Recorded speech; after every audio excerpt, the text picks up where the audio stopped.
السلام عليكم ورحمة الله وبركاته.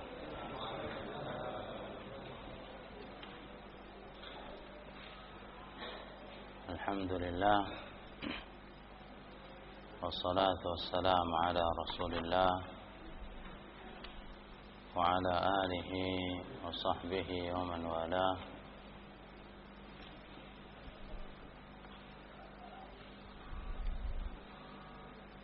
أشهد أن لا إله إلا الله وحده لا شريك له وأشهد أن محمدا عبده ورسوله صلى الله عليه وعلى آله وسلم تسليما كثيرا.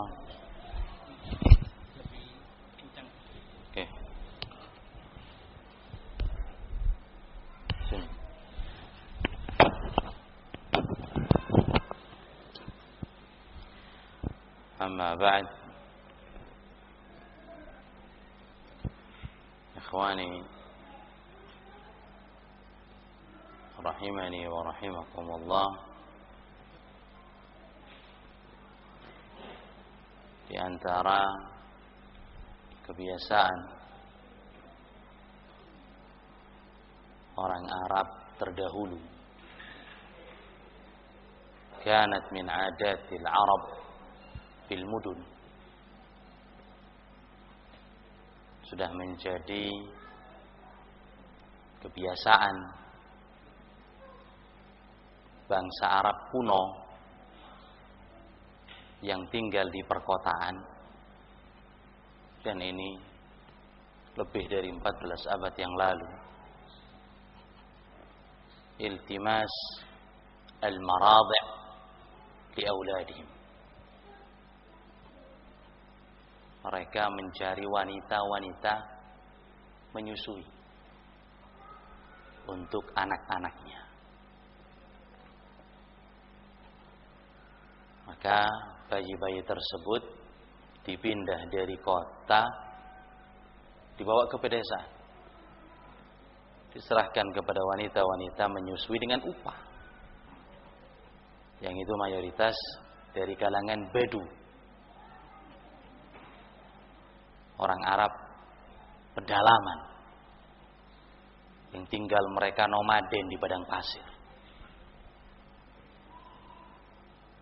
Nah, adat ini, ikhwani hafizakumullah, mereka memiliki 4 tujuan.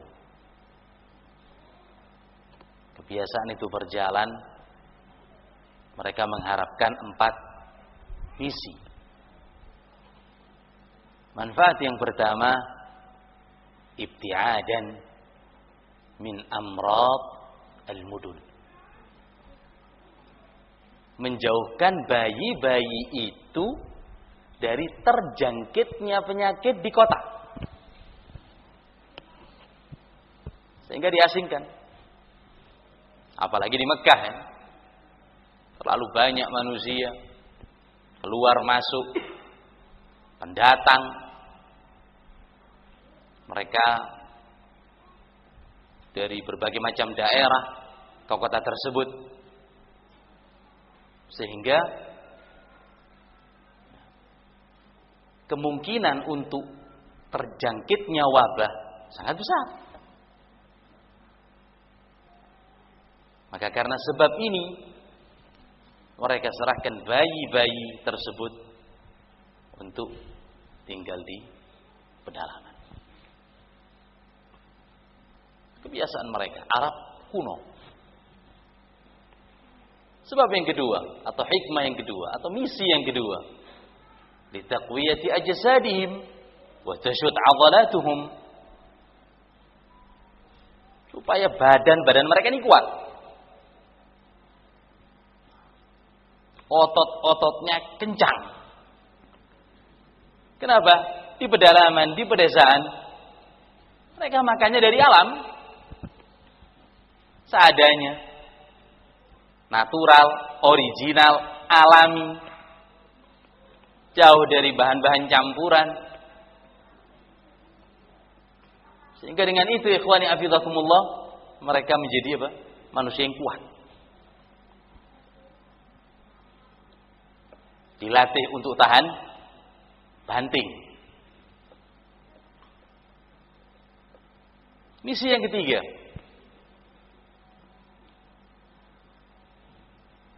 al-i'timad 'ala an-nafs. Pelajaran untuk menyandarkan kepada dirinya. Maksudnya apa di sini? Melatih anak-anak tersebut menjadi orang yang mandiri. Kalau di rumah, ya dimanja sama uminya, dimanja sama neneknya. Maka misi yang ketiga menjadikan mereka rijal, kaum lelaki. Misi yang keempat yang terakhir, itqan al-lisan al-arabi. Di pedalaman supaya mereka bisa menguasai bahasa Arab yang murni. Karena kaum Badui pedalaman, ikhwani afizakumullah barakallahu fikum, bahasa Arab mereka fasih. Karena enggak tercampur dengan orang-orang asing.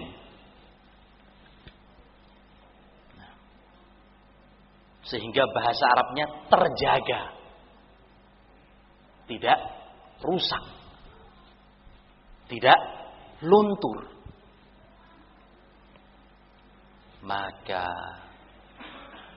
4 faktor inilah yang menyebabkan Abdul Muttalib, kakek Rasulullah sallallahu alaihi wa ala alihi wasallam, yaltamis al-maradhi li hafidihi, mencari juga wanita menyusui dari pedalaman untuk sang cucu. Maka yang sudah diketahui bersama, di antara yang menyusui Nabi sallallahu alaihi wa ala alihi wasallam adalah seorang wanita yang bernama siapa? Halimah bintu Abi Zu'aib dari Bani Sa'ad, atau yang dikenal dengan sebutan Halimah As-Sa'diyah dari Bani Sa'ad, yang datang bersama suami namanya Al-Harith ibn Abdul Uzza, sama-sama juga dari kabilah Bani Sa'ad, yang mana kisah persusuan ini, ikhwani afizakumullah, diceritakan secara detail oleh Muhammad ibn Ishaq di dalam kitab sirah. Beliau berkata, anna Halimah kharajat min baladiha, bahwasanya Halimah ini keluar dari kampungnya, dari daerahnya. Bani Sa'ad ini terletak di Hawazin, kalau zaman sekarang di Taif. Jalan menuju ke kota Mekah. Dan Bani Sa'ad menuju ke Mekah ini kurang lebih sekitar 150 kilo perjalanan. Mungkin dari sini kalau ke timur kemana? 150 kilo. Hah? Probolinggo? Lebih. Situ Bondo. Jalan kaki. Kira-kira butuh waktu berapa? 1 pekan, mungkin 2 pekan, atau mungkin lebih. Malam istirahat, pagi lanjut berjalan. Padang pasir.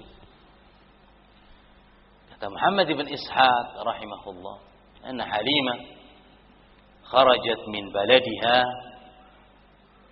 ma'a zawjiha wa ibnin laha saghir tarda'hu. Halimah ini keluar dari Bani Sa'ad, dan Bani Sa'ad ini memang perkampungan yang berada di perbukitan, pegunungan. Sampai sekarang masih ada. Cuacanya dingin, sejuk. Nah, Halimah ini keluar dari kampungnya bersama sang suami. Nah, kan pada saat itu membawa bayi. Ya, bagaimana dia bisa menyusui yang lain kalau dia nggak punya apa? Kalau dia nggak punya momongan, kalau dia nggak punya bayi. Sehingga Halimah keluar dari kampungnya bersama suami dan bayinya. Nah, fi sanatin syahbah. Di tahun yang kita kedatangan berbagai macam musibah. Kita keluar ke kota Makkah, di daerah kami kita mendapatkan berbagai macam kesulitan, ujian demi ujian. Jal, kekeringan melanda. Nah, paceklik berkepanjangan. Lam yanzil matar. Hujan juga tidak kunjung datang. Sumur-sumur kosong. Lam tubqi lana syai'an. Kami tidak tersisa apapun. Otomatis ikhwani afizakumullah, sulitnya air, gagalnya pertanian, juga perternakan. Hewan-hewan mereka juga butuh asupan. Lam tubqi lana syai'an, pada tahun itu enggak banyak tersisa bagi kami. Fa kharajna fi niswatin min Bani Sa'd taltamisur rudha'. Kita pun keluar dari kampung kita satu grup bersama wanita-wanita yang lain. Yang mana keluar kita dalam satu misi untuk mencari bayi yang dengan itu mereka akan mendapatkan apa? Gaji, mendapatkan balasan, mendapatkan tunjangan.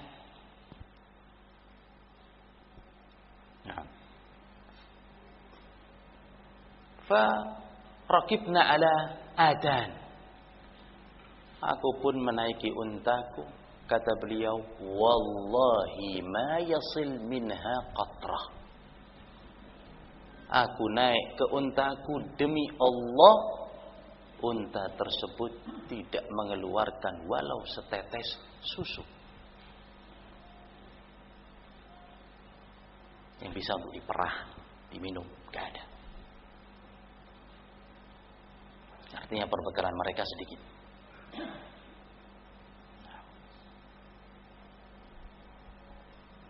Wala nanam lailatana.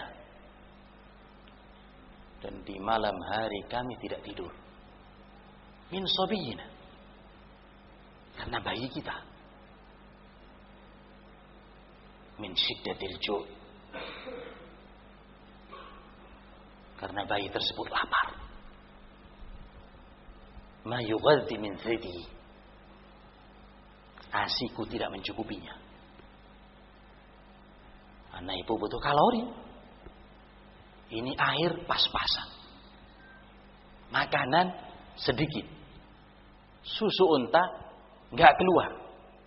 Mencukupkan perjalanan sampai di kota Makkah. Sehingga apa? Sang anak enggak kenyang. Namanya bayi, maka dia akan apa? Nangis terus-terusan. Wala nanam lailatan, di malam hari kita enggak bisa tidur. Kata-kata bayi.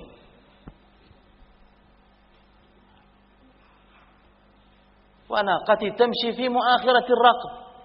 Unta yang dikendarai oleh Halimah ini sudah kurus, lemah, dan jalannya di paling belakangnya kaum. Membuat apa? Rombongan itu tertahan, yang namanya jalan bersama. Nah, ketika melihat ada 1-2 orang yang lambat, mereka akan menunggu, sehingga menyulitkan Halimah, suaminya dan bayinya. Mereka sabar, jalan bareng. Wa kunna narju al-ghaith wal farj. Dan kita berharap kepada Allah Subhanahu wa taala pertolongan dan jalan keluar. Hatta qadimna ila Makkah, sampai kita pun tiba di kota Makkah. Naltamis Allah, kita pun cari bayi susuan, bayi laki, bayi perempuan. masuk satu kampung, keluar di gang yang lain. Kata Halimah, wa ma minna imra'atun illa 'uridat laha Rasulullah sallallahu alaihi wa ala alihi wasallam wa ta'ba.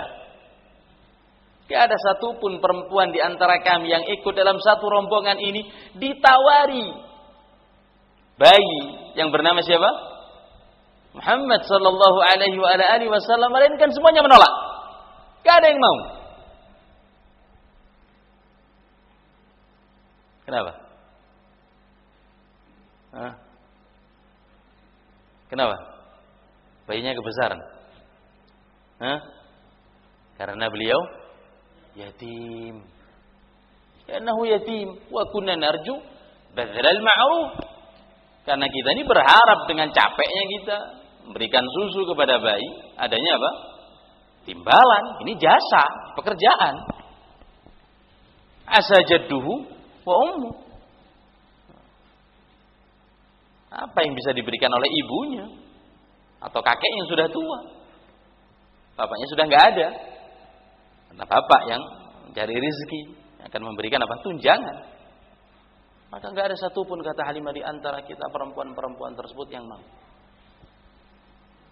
Nah, lanjut cari yang lain. Nah, fama baqiyat, kata beliau, imra'atun minna illa wa ma'aha radiyah. Setelah selesai pada hari itu, seluruh teman-temanku ini sudah mendapatkan jatah. Mereka sudah dapat rezeki. Masing-masing sudah bawa apa? Nah, bayi. Nah, menghairi kecuali aku. Semuanya dapat kecuali Halimah. Falamma aradna al-intilaq. Jika kita sudah mau balik pulang ke kampung, nah, rombongan sudah siap-siap. Qultu li sahibi ay zawji. Aku berkata kepada temanku, maksudnya di sini suamiku, wallahi inni la akrah an amshiya ma'a sahibati. Demi Allah, kata Halim, aku enggan kembali ke tempat kita dan aku belum mendapatkan bayi. Walam akhudtu radian. Saya belum dapat apa-apa. Wallahi la azhabanna ila dzakal yatim wa akhadtuhu.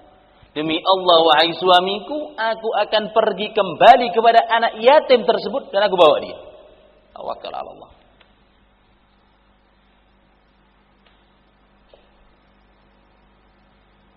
Maka dijawab oleh suaminya, ma'alaiki an taf'ali, asallah an yaj'al fihi barakah.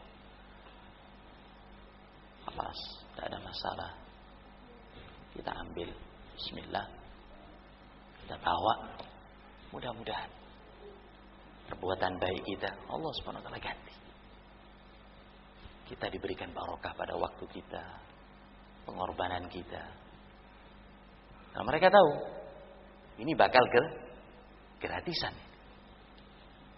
Isinya cuman capek di benak mereka. Bayi. Nah, fadhahabtu ilaihi wa akhadtuhu. Maka saya pun berangkat menuju anak tersebut dan saya ambil dari ibunya.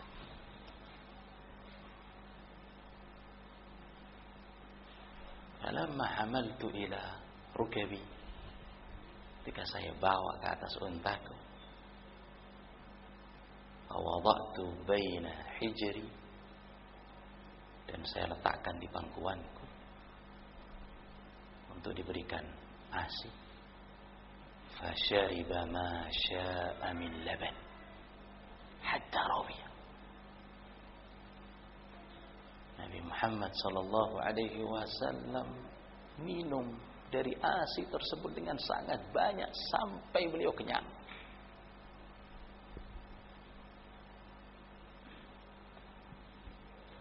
Ibu ini khawatir. ASI sudah dihabiskan oleh Muhammad sallallahu alaihi wasallam. Dia masih punya apa? Hah? Bayi. Wa syariba akhuhu hatta rabiya. Saya berikan ASI kepada anakku. Anakku ini siapa?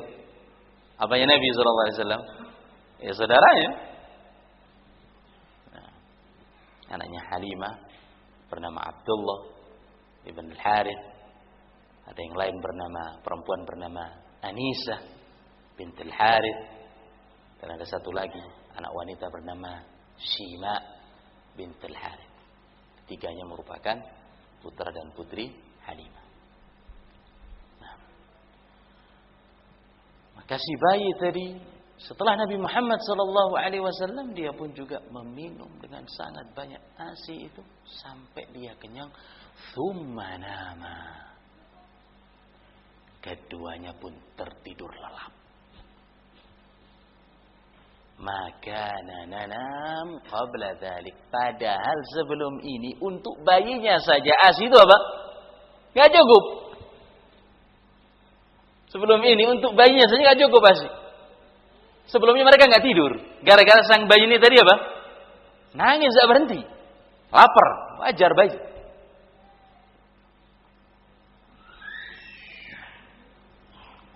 Wa qama zawji ila naqatihi fa idha hiya hafil. Suamiku berdiri menuju ke untanya. Tiba-tiba melihat susu unta tersebut berisi padat. Fa haliba minha. Melihat keadaan untanya, dia peras. Fasyariba huwa wa syaribna hatta syabi'na. Suamiku minum, saya pun teguk sampai kita kenyang dengan susu apa? Susu unta. Susu unta ini jamu, obat.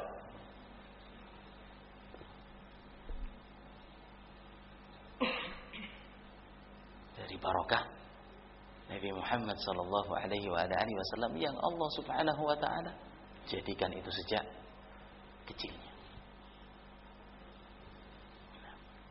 Kata Halimah, "Fabitna bi khairi lailah." Pada malam itu kita istirahat, kita tidur bermalam dengan sangat puas. Sebelumnya kurang. Karena apa? Sibuk dengan bayi yang merengek tadi. Fabitna bi khairi laila. Senikmat-nikmatnya malam kita tidur. Kita istirahat. Alam asbana di pagi hari. Subhanallah. Kendaraan yang dipakai oleh Halimah As-Sa'diyah dengan membawa Nabi sallallahu alaihi wasallam yamshi musri'an, berjalan dengan sangat cepat hatta lam yaqdir ahadun min humurihim. Bahkan keledai-keledai mereka, teman-temanku, enggak ada satupun yang bisa mendahului kita. Sebelumnya apa? Paling belakang, lambat. Sekarang paling depan, enggak ada satupun yang bisa untuk mengejar kita. Sampai perempuan-perempuan itu mengatakan, "Ya bint Abi Dhu'aib, wailak, irhamina." Celakalah engkau wahai putri Abi Dhu'aib. Ini Halimah.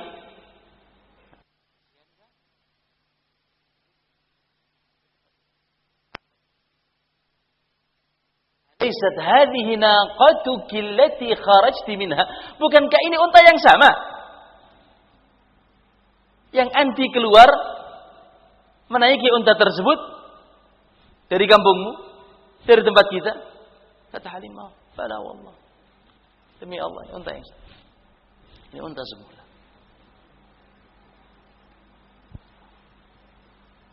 Sehingga kami sampai di Bani Sa'ad, di kampungnya, di halamannya. Kata beliau, "Wa ma a'lam ardan ajdab min ardina." Di daerah kami kampungku merupakan wilayah yang paling mengalami kekeringan dibandingkan tempat-tempat yang ada. Akan tetapi kambing-kambing Halimah penuh dengan susu. Bahkan tidak ada dimiliki kambing-kambing seperti itu milik orang lain. Bahkan al-aghniya, orang-orang kaya yang tinggal di situ memerintahkan kepada anak buahnya, israhu ma tasrah bihi bintu Abi Dhu'aib tar'al ghanam. Coba kalian mengembala, ikuti si Halimah ini, di mana dia mengembala, sehingga diikuti. Akan tetapi tarja aghnamuhum ji'an, kambing-kambing mereka pulang dalam keadaan apa? Lapar. Wa tarja aghnami shibah, dan kambing-kambingku pulang dalam keadaan kenyang.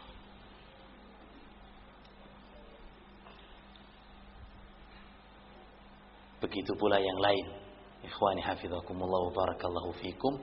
Tamshi hadhil barakah ilal fitam. Barakah dan kebaikan dari hadirnya Nabi Muhammad sallallahu alaihi wasallam di keluarga Halimah bintu Abi Dhu'aib terus berjalan, mereka mendapatkan kebaikan demi kebaikan sampai datangnya waktu untuk disapi. Berarti sudah kena berapa ini? 2 tahun. Yasiru syabban la yushbih al-ghilman. Nabi Muhammad sallallahu alaihi wasallam pertumbuhannya sangat cepat yang melampaui dari anak-anak seusianya. Yasiru syabban la yushbih al-ghilman. Jadi anak yang lebih kuat kalau dibandingkan dengan yang ada sebayanya. Rasulullah SAW nampak. Nah, dari sisi fisiknya, tubuhnya melebihi daripada yang lain. Maka ketika sudah 2 tahun, Halimah punya satu tanggung jawab. Selesainya apa? Tugas. Ini bukan darah dagingnya. Ini amanah. Karena amanah inilah Halimah kembali ke kota Makkah dengan membawa Nabi Muhammad sallallahu alaihi wasallam di usia tersebut untuk bertemu dengan sang ibu Aminah. Nah, dengan harapan bahwasanya Nabi sallallahu alaihi wasallam tetap tinggal bersama dia. Maka ketika sampai di kota Makkah, Halimah terus melobi ibunya. Terus melobi Halimah sambil berkata, inni akhafu alaihi min waba Makkah. Wahai Aminah, saya ini takut Nabi Muhammad SAW kalau di sini akan terkena dengan wabah yang menjalar di kota Makkah. Lebih baik saya bawa kembali. Terus di lobi, kemudian diizinkan oleh Aminah. Dan Nabi Muhammad SAW kembali ke Bani Sa'ad. Beliau tinggal di sana sampai umur 4 tahun. Kenapa sampai umur 4 tahun? Setelah Halimah takut atas satu peristiwa yang mengkhawatirkan keselamatan anak susunya. Yaitu terjadinya apa? Pembelahan dada yang dikeluarkan pada saat itu hati Nabi Muhammad SAW oleh malaikat Jibril dan dibersihkan dengan air apa? Infus water. Dengan apa? Air Zam-Zam. Ini adalah kisah persusuan Nabi sallallahu alaihi wasallam. Tapi yang dapat kita ambil faedah pada sirah ini satu saja, bahwasanya Islam datang biisbat ar-radha'ah, dengan menetapkan persusuan di dalam syariat kita dengan 3 syarat.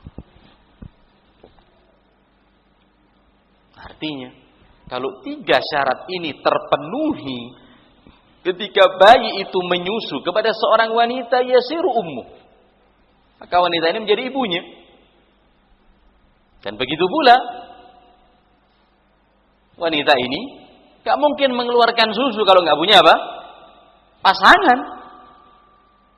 Berarti suaminya menjadi ayah dari bayi tersebut. Nah, cuman ini ikhwani afizakumullah wa barakallahu fikum. Saudari dari ibu menjadi bibinya. Saudara dari bapak menjadi pamannya.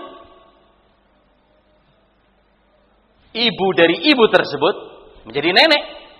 Bapak dari bapak itu menjadi kakek. Oleh sebab itu Nabi alaihi salatu wassalam menegaskan, yahrumu minar radha'ati ma yahrumu minan nasab.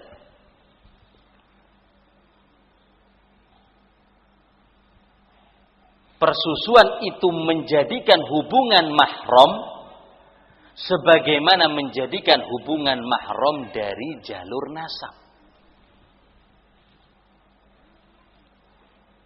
Maka para fuqaha ahli fikih menyebutkan ada syarat-syarat yang perlu untuk difahami. Syarat yang pertama, an yakuna min labanil ASI tersebut keluar dari wanita melalui jalur perkawinan. Berarti enggak sah air susu yang keluar dari wanita gadis. Loh, gadis bisa keluar ASI? Bisa. Dalam beberapa keadaan. Karena kelebihan hormon dan lain sebagainya. Terkadang wanita yang belum menikah bisa mengeluarkan susu. Ketika diberikan kepada bayi, maka apa?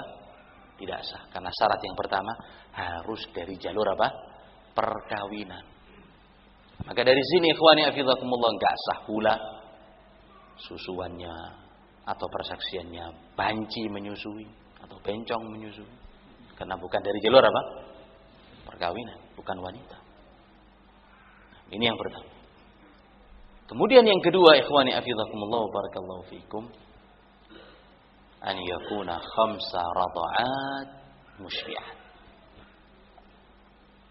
Harus 5 kali susuan yang mengenyangkan. Sampai dia kenyang terhitung 1. Gak kenyang, ya gak terhitung. Berarti 5 kali hisapan yang memenuhi perutnya. Nah, para ulama mereka menyebutkan bagaimana batasan-batasannya. Idza taraka as-sabiyyu thadyaha bi ikhtiyarihi. Ketika bayi melepaskan susu dari ibu tersebut dengan keinginannya. Bukan ibu yang melepas. Ketika bayi sudah ngisap, kemudian sampai dilepas, ini dihitung apa? 1. Dalilnya apa? Hadis Aisyah. Fima unzila minal Qur'an 10 radha'at yahrimna. Dahulu yang diturunkan di dalam Al-Quran syarat 10 kali menyusui menjadi mahram. Thumma nusikhna. Kemudian ayat itu dihapus. Bi khamsi ma'lumatin, menjadi 5 kali yang diketahui. Berarti menyusui itu harus 5 kali. Dahulu di permulaan Islam 10. Kemudian hukum ini dihapus. Diringankan menjadi 5 kali. Artinya 5 tersebut ikhwani afizakumullah sudah menjadi bagian dari tubuhnya. Seolah-olah seperti apa? Nasab. Karena Nabi SAW bersabda dalam hadis yang lain, innamar radha'atu minal majaa. Persusuan itu dari sifat lapar. Maka ketika sudah menutup kelaparan bayi, maka ini persusuan yang sah. Ini syarat yang kedua. Syarat yang ketiga, an yakuna fi haulain, harus dalam usia 2 tahun.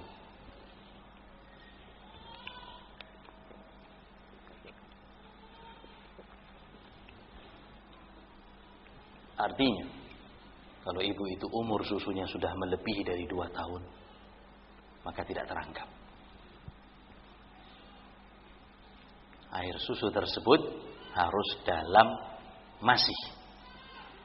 Nah, waktu 2 tahun. Berarti 24 bulan. Maka ketika 3 syarat ini terpenuhi, ikhwani hafizakumullah wa barakallahu fikum, maka dia telah menjadi saudara kita seperti pada jalur nasab. Sehingga kalau anaknya perempuan tidak boleh dinikahi.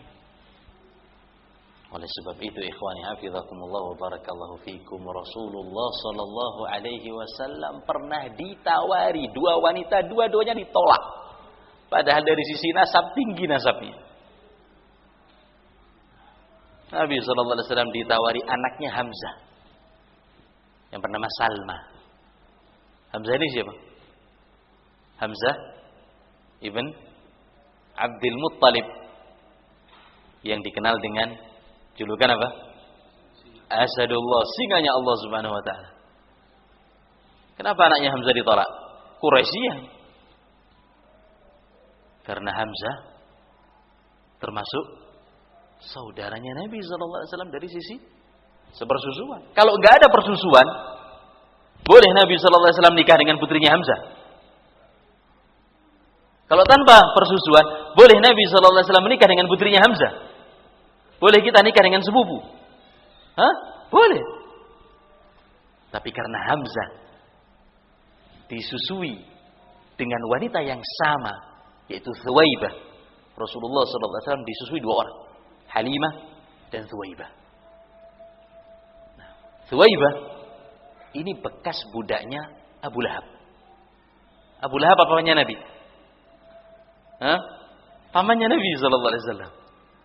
Abu Lahab punya budak namanya Thuwaibah. Dibebaskan. Nah, Thuwaibah ini pernah menyusui Hamzah dan pernah menyusui Nabi sallallahu alaihi wasallam dan pernah menyusui Abu Sufyan. Maka ketika Rasulullah ditawari 2 wanita, anaknya Abu Sufyan dan anaknya Hamzah, beliau bersabda, innaha la tahillu li, gak halal buatku. Kalau bukan ini, aku akan menikahi. Innaha ibnatu akhi minar radha'ah, dia itu anak dari saudaraku dari sisi persusuan.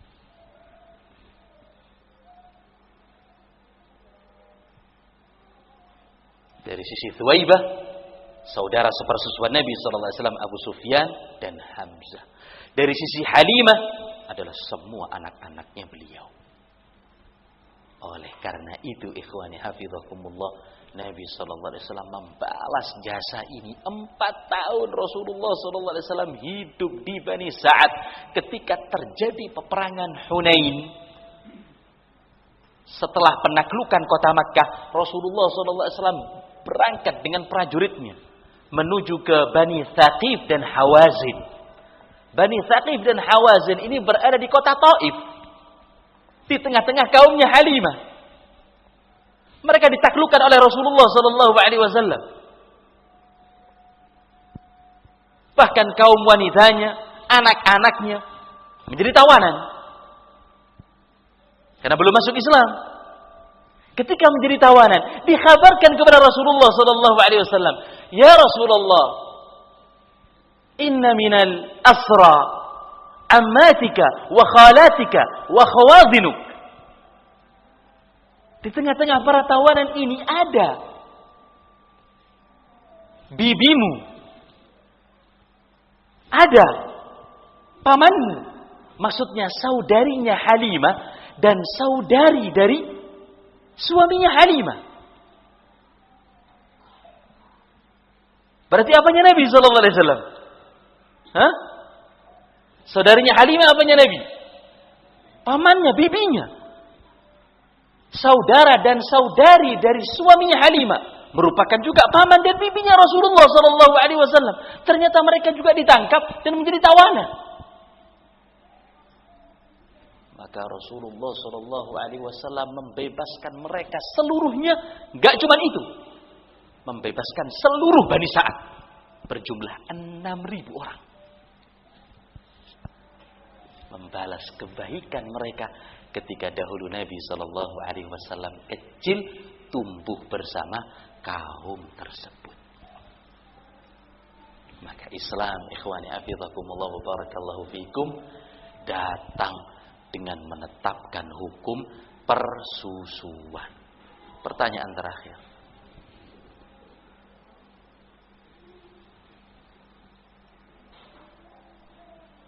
Apakah Halimah masuk Islam? Nah. Bagaimana kondisinya Halimah?